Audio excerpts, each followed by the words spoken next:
Hello friends, welcome back to my channel. ये मेरा 15 number lecture है और इस लेक्चर में हम आज बात करेंगे ट्रीटमेंट। किसका treatment? Profit and losses and कुछ रिजर्व का। तो पहले समझ लेते हैं कि हम ट्रीटमेंट क्यों करेंगे। जब कोई नया पार्टनर बिजनेस में आता है तब ओल्ड पार्टनर सिंपली जो ओल्ड बैलेंस शीट में जो रिजर्व है, जो प्रॉफिट एंड लॉस, जो प्रॉफिट्स है और जो लॉसेस है वो आपस में ही डिस्ट्रीब्यूट कर लेता है ओल्ड प्रॉफिट शेयरिंग रेशियो में। क्यों? क्योंकि जो नया पार्टनर आएगा, जो प्रॉफिट है, जो रिजर्व है, अगर वो डिस्ट्रीब्यूट नहीं करता है तो जो नया पार्टनर आएगा वो उस प्रॉफिट में इंजॉय करेगा विदाउट एनी एफर्ट। इसलिए ओल्ड पार्टनर क्या करता है? पहले ही डिस्ट्रीब्यूट कर लेता है एडमिशन होने से पहले। तो चलिए हम treatment of profit and loss और जो कुछ रिजर्व है उसका जनरल एंट्री सीखेंगे। जनरल एंट्री सीखने से पहले आपको पता होना चाहिए कि ये जो जनरल एंट्रीज है ये दो तरीक़ा से हम लोग करेंगे। पहला, अगर क्वेश्चन में ये बता दे कि जो प्रॉफिट है या लॉसेस है या रिजर्व है इसे आपको डिस्ट्रीब्यूट करना है, कंटिन्यू नहीं करना है, तब आपको किस तरह से एंट्री करना है ये हम सिखाएंगे। और अगर कि पार्टनर कंटिन्यू करना चाहता है, क्लोज नहीं करना चाहता है, तब इसका ट्रीटमेंट किस तरह से होगा। तो पहले जो जनरल एंट्रीज जो हम सीखेंगे, जब partner want to close the account, माने पार्टनर अकाउंट क्लोज कर देना चाहता है, वो इन फ्यूचर बैलेंस शीट में इसे शो नहीं करना चाहता है, तब जनरल एंट्रीज किस तरह से होगा। और उसके बाद हम सीखेंगे कि जब पार्टनर इसे कंटिन्यू करना चाहता है, माने जब पार्टनर कंटिन्यू करना चाहता है और इसे बैलेंस शीट में शो करना चाहता है, तब उसका जनरल एंट्रीज किस तरह से होगा वो हम सीखेंगे। तो चलिए पहले हम सीखते हैं कि जब partner want to close the account, अगर ये स्टेटमेंट आपको मिल जाए तो आप जनरल एंट्रीज किस तरह से कीजिएगा। ठीक है, तो देखिए, when partners wants to close the account, partner account close कर देना चाहता है। इसका मतलब सिंपली हम क्या करेंगे, जो प्रॉफिट होगा, जो लॉसेस होगा या जो रिजर्व होगा, हम आपस में ही डिस्ट्रीब्यूट कर लेंगे ओल्ड रेशियो में। तो फर्स्ट जनरल एंट्रीज देखिए, प्रॉफिट को आपस में ही डिस्ट्रीब्यूट कर लेंगे। और ये बैलेंस शीट है, देखिए ये ओल्ड बैलेंस शीट है। ओल्ड बैलेंस शीट में इधर लायबिलिटीज होता है, इधर एसेट होता है। ठीक है, ये क्लोजिंग बैलेंस शीट है, क्लोजिंग बैलेंस शीट। तो सिंपली प्रॉफिट एंड लॉस इस तरफ दिया रहता है, प्रॉफिट एंड लॉस। ठीक है, सेकेंड पॉइंट, रिजर्व भी दिया रहता है लायबिलिटी साइड। ठीक है, तीसरा जो रहता है वो है workman compensation reserve. Fourth point रहता है इन्वेस्टमेंट फ्लक्चुएशन रिजर्व।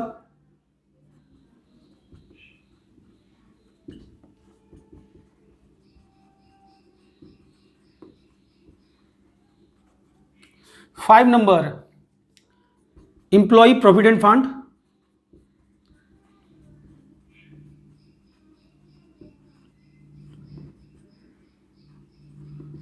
और भी रहता है सिक्स, कॉन्टिजेंसी रिजर्व। तो ये लायबिलिटी साइड में कुछ रिजर्व हमें दिखने को मिलता है और इसे हमें ट्रीटमेंट करना पड़ेगा। और एसेट साइड में कुछ दिया रहता है, जैसे धर लीजिए ये आपका दिया है प्रॉफिट एंड लॉस। ठीक है, 2 नंबर हुआ advertising suspense account.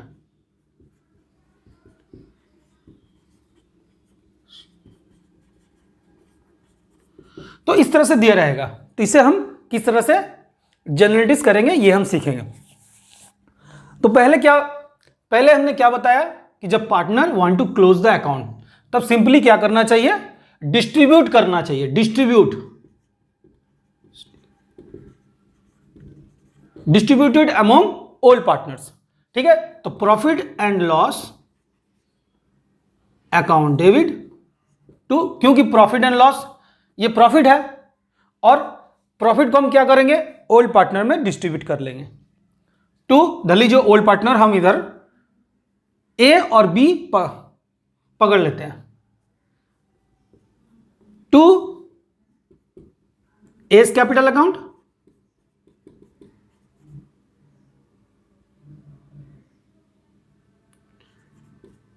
To B's capital account. ठीक है, ये हो गया आपका डेबिट, ये आपका हो गया credit.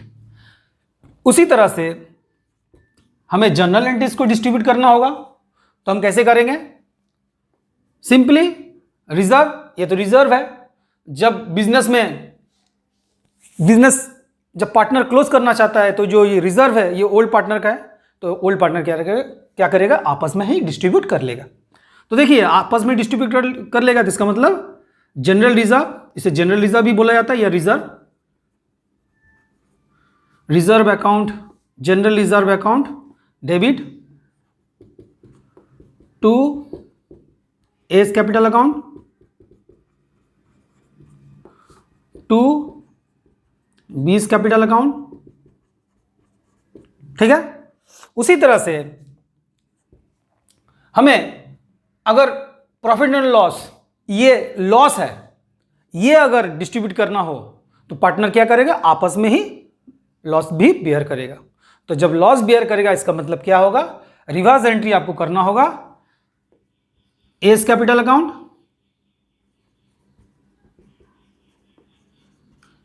Debit, B's capital account debit to profit and losses account. देखिए ये क्रेडिट बैलेंस है, ये क्रेडिट बैलेंस है, ये डेबिट बैलेंस है। ओके, अच्छा धर लीजिए जब और भी बहुत सारा रिजर्व है, ये रिजर्व उसी तरह से डिस्ट्रीब्यूट होगा। अगर धर लीजिए वर्कमैन कंपनसेशन रिजर्व, इसमें भी स्टेटमेंट में कहीं भी नहीं लिखा हो कि इसे कंटिन्यू करना चाहिए या क्लोज कर देना चाहिए। अगर इस पॉइंट को कहेगा स्टेटमेंट में, प्रॉब्लम में कि पार्टनर्स वांट टू क्लोज, इसे क्लोज करना चाहता है, तो क्या होगा, क्लोज करना चाहता है इसका मतलब आपस में डिस्ट्रीब्यूट कर लेगा। मगर इसमें एक वाइटल पॉइंट है, जब आपको एडिशनल इंफॉर्मेशन में कोई क्लेम दिखेगा, धर लीजिए वर्कमैन कॉम्पनसेशन रिजर्व, ये तो एक रिजर्व है, किसके लिए, वर्कर के लिए। तो कंपनी, एक organisation workman compensation reserve worker के लिए रिजर्व रख देता है। मान लीजिए ऑर्गेनाइजेशन में कोई वर्कर काम कर रहा है, उसका एक्सीडेंट हो गया, तो उसने क्लेम कर दिया कि हमें इतना पैसा चाहिए।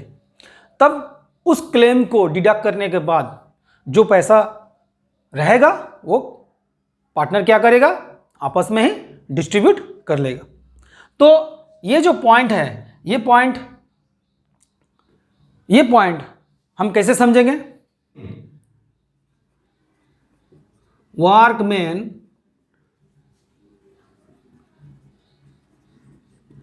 Compensation reserve. ठीक है, वर्कमैन कॉम्पनसेशन रिजर्व। अब हम इस पॉइंट को समझेंगे कि वर्कमैन कॉम्पनसेशन रिजर्व को किस तरह से ट्रीटमेंट किया जाता है। अगर ध्यान लीजिए क्वेश्चन में कहीं भी workman compensation reserve additional information में अगर क्लेम नहीं किया जाता, तो सिंपली हम क्या करेंगे, हम ओल्ड पार्टनर क्या करेगा, आपस में ही डिस्ट्रीब्यूट कर लेगा ओल्ड प्रॉफिट शेयरिंग रेशियो में। इसका जनरल एंट्रीज क्या होगा? ध्यान लीजिए, नो क्लेम, कोई भी क्लेम नहीं है, तो सिंपली जनरल एंट्रीज होगा workman compensation reserve account debit to old partner capital account. Old partner हम ए और बी ले सकते हैं। दूसरा पॉइंट, अगर सपोज वर्कमैन कंपनसेशन रिजर्व, ये वर्कमैन कंपनसेशन रिजर्व में क्लेम कर लिया, सपोज वर्कमैन कंपनसेशन रिजर्व हमने ले लिया 10,000, 10,000, ओके, और इसमें क्लेम किया गया है, क्लेम किया 4,000, तब जनरल एंट्रीज किस तरह से होगा? तो सिंपली हम क्या करेंगे, ये वर्कमैन कंपनसेशन रिजर्व से ये 4,000 डिडक्ट कर देंगे, और डिडक्ट करने के बाद हम इसे क्या करेंगे, जो रिमेनिंग अमाउंट बचेगा वो हम आपस में, ओल्ड पार्टनर क्या करेगा, आपस में ही डिस्ट्रीब्यूट कर लेगा। तो उसका जनरल एंट्रीज कैसे होगा? देखिए, workman compensation reserve account debit to A's capital account to B's capital account. Simply क्या है, 10,000 माइनस 4,000, 6,000, ये 6,000 को आपस में डिस्ट्रीब्यूट करेगा ओल्ड रेशियो में। सपोज ओल्ड रेशियो हम ले लेते हैं 1:1, तो सिंपली डिस्ट्रीब्यूट होगा 3,000 एंड 3,000। और एंट्री इसमें बहुत वाइटल है, देखिए जब ये क्लेम होता है तो बैलेंस शीट, सपोज ये एक बैलेंस शीट है, ओपनिंग बैलेंस शीट, समझिए एक ही साथ, ये है ओपनिंग बैलेंस शीट,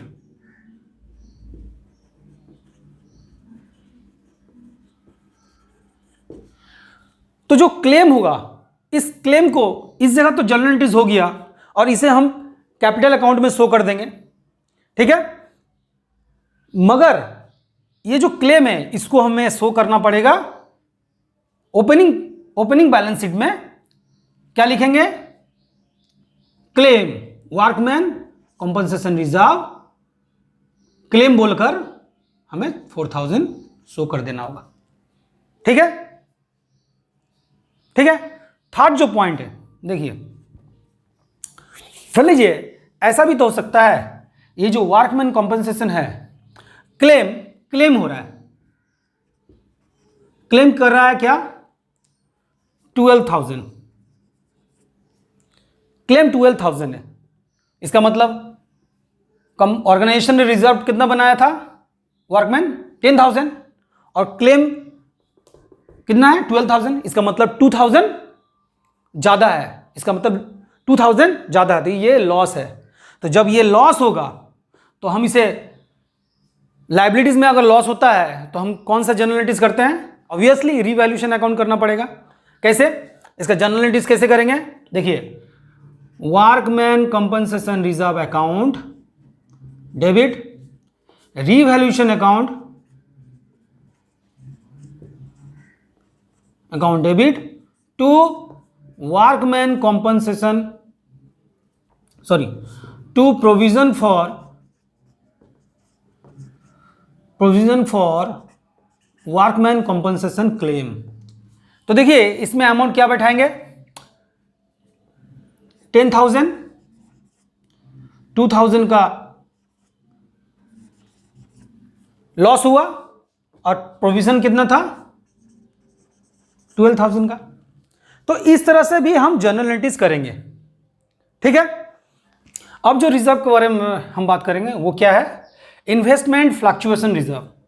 देख लीजिए इन्वेस्टमेंट फ्लक्चुएशन रिजर्व, ये investment fluctuation reserve suppose 10,000 organisation ने करके रखा, इन्वेस्टमेंट फ्लक्चुएशन रिजर्व। देख लीजिए कोई इन्वेस्टमेंट बिजनेस में अगर इन्वेस्टमेंट किया हो और इन्वेस्टमेंट कम बेसी हो तब क्या होगा, जैसे इन्वेस्टमेंट, मान लीजिए एसेट साइड में इन्वेस्टमेंट करके रखा है 2 लाख, ठीक है, और इन्वेस्टमेंट फ्लक्चुएशन रिजर्व ये कम ऑर्गेनाइजेशन ने 10,000 ही करके रखा है। क्यों करके रखा है? अगर कहीं भी फंड शॉर्टेज हो तब क्या होगा, ये जो फ्लक्चुएशन फंड है या रिजर्व है इससे मेकअप होगा। ठीक है, तो इसको समझेंगे किस तरह से। सपोज इन्वेस्टमेंट कंपनी ने करके रखा है एट कॉस्ट 1 लाख। ठीक है, तो एडिशनल इंफॉर्मेशन में धर लीजिए आपका एडिशनल इंफॉर्मेशन आपको क्वेश्चन में दिया रहता है, तो कहीं भी अगर इन्वेस्टमेंट नहीं लिखा हो, धर लीजिए कोई भी इंफॉर्मेशन आपको नहीं मिल रहा है, ठीक है, तो सिंपली आपको क्या करना है, ये जो रिजर्व है ये रिजर्व को आपको यूटिलाइज कर लेना है। पार्टनर क्या करेगा, ये जो रिजर्व है ये यूटिलाइज कर लेगा ओल्ड रेशियो में। ओके, तो इसका जनरलिटीज किस तरह से होगा, नो इंफॉर्मेशन गिवन। धर लीजिए फर्स्ट पॉइंट है no information given regarding investment fluctuation reserve. ठीक है, तो जनरलिटीज क्या होगा, ये सिंपली ये जो 10,000 है ओल्ड पार्टनर आपस में डिस्ट्रीब्यूट कर लेगा। Investment fluctuation reserve account debit to A's capital account to B's capital account. देखिए ये 10,000 है, 1:1 रेशियो पकड़ लेते हैं, इसका मतलब ये 5,000, ये 5,000। ओके, ठीक है। सेकेंड पॉइंट, सपोज इंफॉर्मेशन दिया हुआ है, क्या इन एडिशनल इंफॉर्मेशन दिया हुआ है, मार्केट वैल्यू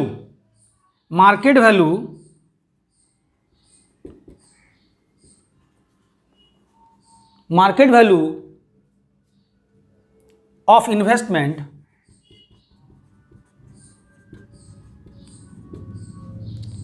₹1 लाख। ठीक है, तो देखिए इन्वेस्टमेंट कितना है 1 लाख एट कॉस्ट, ये भी परचेस्ड इन्वेस्टमेंट है, और मार्केट वैल्यू भी सेम है। तो जब सेम रहेगा इसका मतलब क्या है, कोई भी अगर सेम है इसका मतलब क्या है कि हमें ये एडिशनल इन्वेस्टमेंट जो है वो हमें यूज करना नहीं पड़ा, पार्टनर को करना नहीं पड़ा, और एज इट इज ये जो ओल्ड इन्वेस्टमेंट पड़ा हुआ है इसे आपस में as it is simply distribute कर लेगा। किस में कर लेगा, ओल्ड रेशियो में। Investment fluctuation reserve account debit to A's capital account to B's capital account, simply 1:1 ratio में डिस्ट्रीब्यूट कर लेगा। ठीक है। Third point, market value of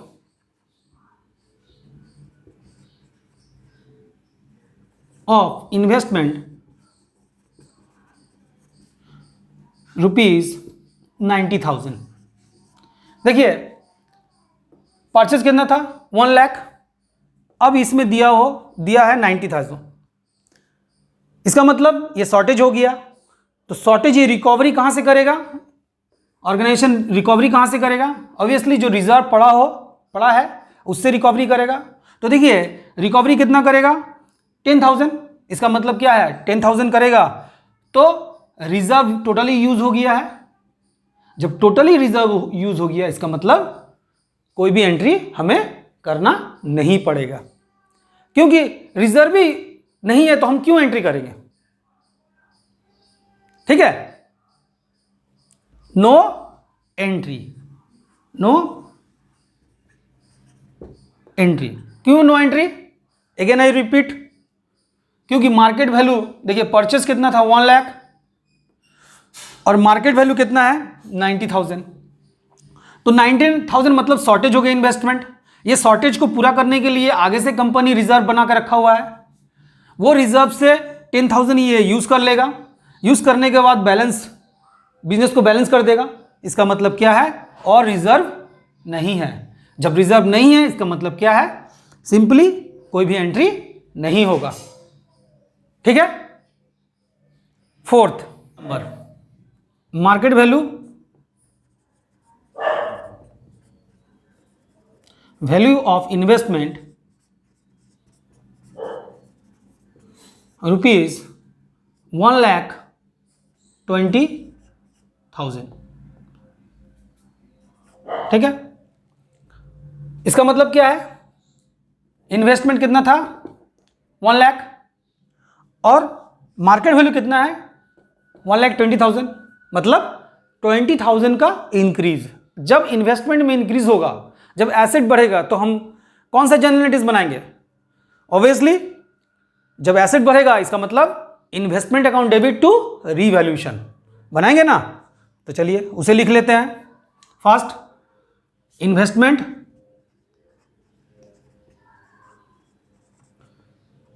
account debit to revaluation, कितना इंक्रीज है, सिंपली 20,000 का इंक्रीज है, हम रीवैल्यूएशन कर लेंगे। ठीक है। उसके बाद हम देखेंगे क्या, अब इसका तो इन्वेस्टमेंट हो गया, इसमें 2 जनरल एंट्रीज होगा। एक तो हम रिवैल्यूएशन का अकाउंट जनरल एंट्रीज कर लेंगे, और ये जो 10,000 जो रिजर्व पड़ा हुआ है ये क्या करेंगे, आपस में डिस्ट्रीब्यूट कर लेंगे। ठीक है। क्योंकि ये तो यूज हुआ नहीं, क्योंकि इन्वेस्टमेंट बढ़ा हुआ है, और रिजर्व ओल्ड पार्टनर क्या करेगा, आगे से ही डिस्ट्रीब्यूट कर लेगा। तो ये क्या है, investment fluctuation reserve account debit to A's capital account to B's capital account. Simply 10,000 है, 5,000 और 5,000 डिस्ट्रीब्यूट कर लेंगे। ओके। अब हम देख लेते हैं फिफ्थ नंबर। फिफ्थ नंबर क्या बता रहा है, फिफ्थ नंबर आपको बता रहा है एम्प्लॉय प्रोविडेंट फंड। तो सिंपली एम्प्लॉय प्रोविडेंट फंड एक फंड है, जो एक फंड है एम्प्लॉय के लिए। ये पार्टनर आपस में डिस्ट्रीब्यूट नहीं करता, क्योंकि एम्प्लॉय का सैलरी से कुछ कुछ लेकर ये एम्प्लॉय प्रोविडेंट फंड बनाया जाता है, और ये सिंपली हम ओपनिंग बैलेंस शीट में शो कर देंगे एम्प्लॉय प्रोविडेंट फंड बोलकर, इसे हम डिस्ट्रीब्यूट नहीं करेंगे। और लास्टली जो है वो क्या है, कॉन्टीजेंसी रिजर्व। सिंपली एक तो रिजर्व है, और कॉन्टीजेंसी रिजर्व हम क्या करेंगे, जनरल एंट्रीज में हम शो करेंगे। कैसे जनरल एंट्रीज में शो करेंगे, देखिए कॉन्टीजेंसी रिजर्व सिंपली क्या है, कॉन्टीजेंसी रिजर्व ये एक रिजर्व है, और पार्टनर क्या करेगा, न्यू पार्टनर एडिशन होने से पहले ही वो डिस्ट्रीब्यूट कर लेगा।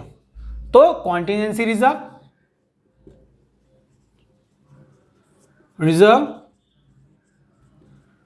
Account debit to A's capital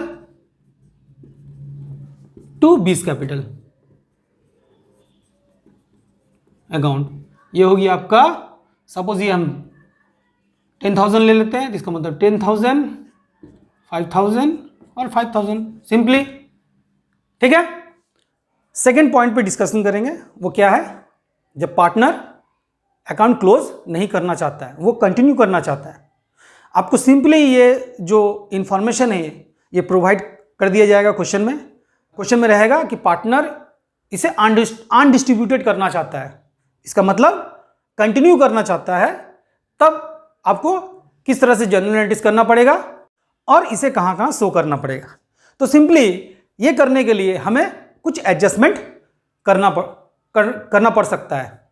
second point क्या है, when partner do not wants to close the account, वो क्लोज नहीं करना चाहता, इसका मतलब हो गया अनडिस्ट्रीब्यूटेड। तो जनरलिटीज क्या होगा? सिंपली जनरलिटीज होगा gaining partners account debit to sacrificing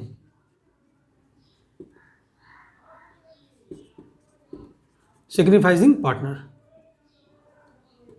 account credit. ठीक है? क्यों gaining partner account debit to sacrificing partner, ये जनरलिटीज क्यों हो रहा है आगे ये समझेंगे।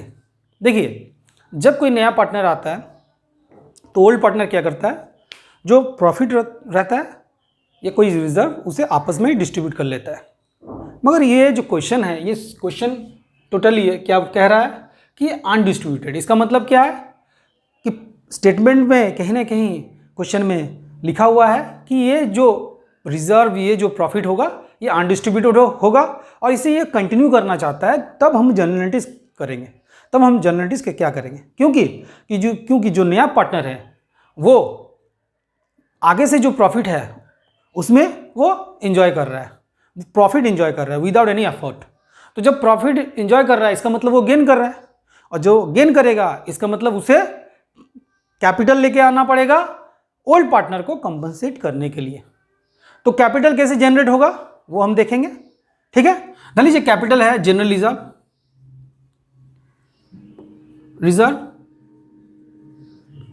वो अपना पार्ट से, वो जो प्रॉफिट जो एंजॉय कर रहा था, वो प्रॉफिट से अपना पार्ट का प्रॉफिट वो कैलकुलेट करेगा और उसे वो ओल्ड पार्टनर को कंपनसेट करेगा।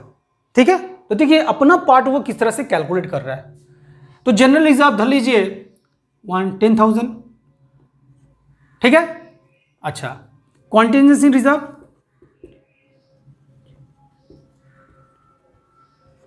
क्योंकि ये जो रिजर्व है इसमें तो जो नया पार्टनर है वो तो एंजॉय कर रहा है, तो इसमें से वो अपना पार्ट, जो नया पार्टनर है वो अपना पार्ट कैलकुलेट करेगा और वो कैश जो निकलेगा वो क्या करेगा, ओल्ड पार्टनर को कंपनसेट करेगा। ठीक है? तो देखिए जनरल रिजर्व से 10,000, कॉन्टिजेंसी रिजर्व से 10,000। ठीक है? उसके बाद आपका निकल सकता है प्रॉफिट एंड लॉस से भी, तो ये आपका कैलकुलेट हो रहा है 10,000। वर्कमैन से भी हो सकता है या गुडविल से धर लीजिए, गुडविल 10,000, वैल्यूड गुडविल 10,000। तो टोटल मिला के आपका हो रहा है 40,000। इसमें से जो कुछ लॉस भी वो बेयर कर सकता है, लॉस, प्रॉफिट एंड लॉस धर लीजिए 10,000, इसका मतलब हो गया 30,000। 30,000 ये क्या हो गया, फार्म का प्रॉफिट हुआ जो एंजॉय वो कर रहा था। इसमें से वो अपना कैश कैलकुलेट करेगा और ओल्ड पार्टनर को, जो सेक्रीफाइसिंग पार्टनर है, उसे कंपनसेट करेगा। तो धर लीजिए सपोज 1/10 पार्ट कौन एंजॉय कर रहा है, न्यू पार्टनर। तो 1/10 वो एंजॉय कर रहा है, इसका मतलब न्यू पार्टनर्स का कैपिटल हो रहा है 30,000 में 1/10, इसका मतलब हो गया 3,000। ये 3,000 वो कैपिटल लेके आएगा और ओल्ड पार्टनर में जो सेक्रीफाइसिंग कर रहा है उसे वो कंपनसेट करेगा। तो सिंपली जर्नल एंट्रीज क्या होगा, धर लीजिए जर्नल एंट्रीज क्या होगा,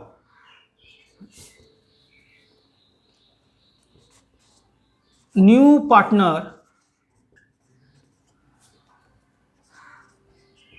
कैपिटल अकाउंट जो गेन कर रहा है और सेक्रीफाइसिंग, धर लो सेक्रीफाइसिंग ए और बी धर लीजिए, धर लेते हैं हम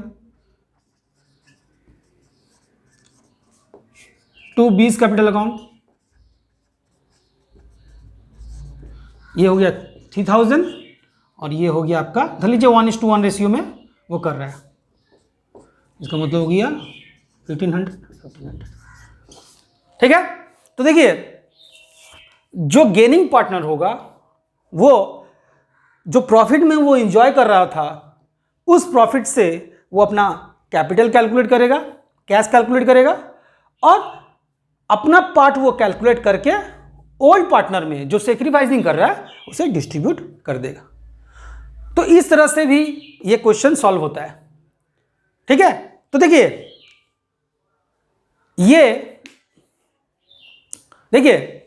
इसमें मैंने 2 पार्ट सिखाया।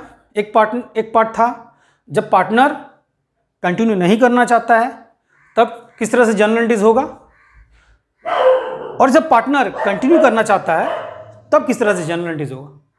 देखिए आज हमने जो सीखा वो सिर्फ एडमिशन ऑफ अ पार्टनर के लिए नहीं, वो आपको मदद करेगा, हेल्प करेगा, retirement of a partner, death of a partner, इसमें आपको मदद करेगा। तो अलग अलग ट्रीटमेंट अलग अलग जगह होगा, ये आपको समझना पड़ेगा और देखना पड़ेगा कि किस तरह से ये ट्रीटमेंट होता है। Thank you friends. अगर मेरा वीडियो आपको अच्छा लगता है तो सब्सक्राइब बटन दबाना भूलिएगा मत।